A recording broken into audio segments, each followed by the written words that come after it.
America में बुधवार 1 अक्टूबर यानी कल से सरकारी कामकाज अचानक ठप हो गया है। वजह है राष्ट्रपति डोनाल्ड ट्रंप और डेमोक्रेट नेताओं के बीच जोरदार टकराव।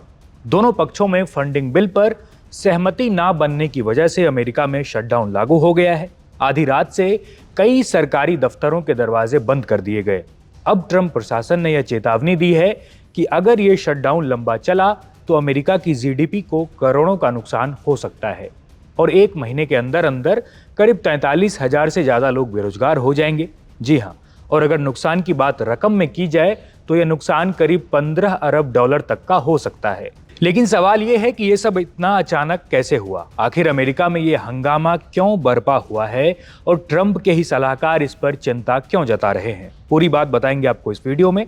नमस्कार, मैं हूं जयदीप और आप देख रहे हैं India.com। दरअसल अमेरिका में इन दिनों राजनीतिक उठापटक ने सरकार का कामकाज बिल्कुल ठप कर दिया है। नए फाइनेंशियल ईयर की शुरुआत से पहले फंडिंग बिल पर सहमति न बनने के कारण सरकार ऑफिशियली शटडाउन में चली गई है। यह 2018 के बाद पहली बार है जब अमेरिकी सरकार बंद हुई हो। 2018 में शटडाउन के समय भी डोनाल्ड ट्रंप ही राष्ट्रपति थे। सीनेट में डेमोक्रेट्स और रिपब्लिकन दोनों पार्टी के नेताओं ने एक दूसरे को इसका जिम्मेदार ठहरा दिया है। किसी ने समझौता नहीं किया और आधी रात की डेडलाइन गुजर गई। नतीजा यह हुआ कि लाखों सेंट्रल कर्मचारियों को वेतन के बिना छुट्टी पर भेजा जा रहा है और नौकरी जाने तक का सामना करना पड़ गया है। अब राष्ट्रपति ट्रंप के आर्थिक सलाहकारों ने चेतावनी दी है कि अगर सरकारी शटडाउन लंबा खींचता है तो इसके गंभीर आर्थिक नतीजे हो सकते हैं। पॉलिटिको को मिली व्हाइट हाउस की एक मेमो में कहा गया कि हर हफ्ते शटडाउन जारी रहने पर अमेरिका की जीडीपी को 15 अरब डॉलर का नुकसान हो सकता है।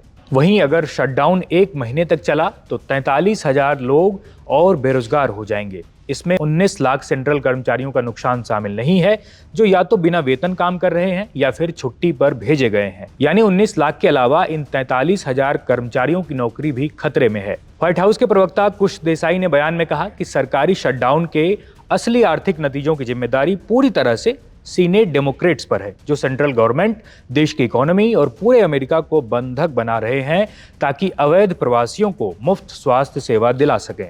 वहीं आपको ये भी बता दें कि व्हाइट हाउस इस समय हर स्तर पर रिपब्लिकन नेताओं को एकजुट करने और शटडाउन के लिए डेमोक्रेट्स को जिम्मेदार ठहराने की कोशिश कर रहा है। अब अगर डेमोक्रेट्स और रिपब्लिकन में कंफ्यूजन है तो यूं समझिए कि जो बाइडेन की पार्टी है डेमोक्रेटिक पार्टी और ट्रंप की पार्टी है रिपब्लिकन पार्टी। हालिया सर्वे बताते हैं कि फिलहाल जनता ज्यादा दोष रिपब्लिकन को यानी ट्रंप की पार्टी को दे रही है, लेकिन बड़ी संख्या में लोग दोनों पार्टियों को जिम्मेदार मानते हैं। यह विवाद ऐसे समय में बढ़ रहा है जब ट्रंप की टैरिफ नीतियों के आर्थिक असर पर भी सवाल उठ रहे हैं। इसलिए अब FBI एजेंट्स का संगठन ने बीते बुधवार को चेतावनी दी कि मौजूदा अमेरिकी शटडाउन से देश की राष्ट्रीय सुरक्षा कमजोर पड़ सकती है।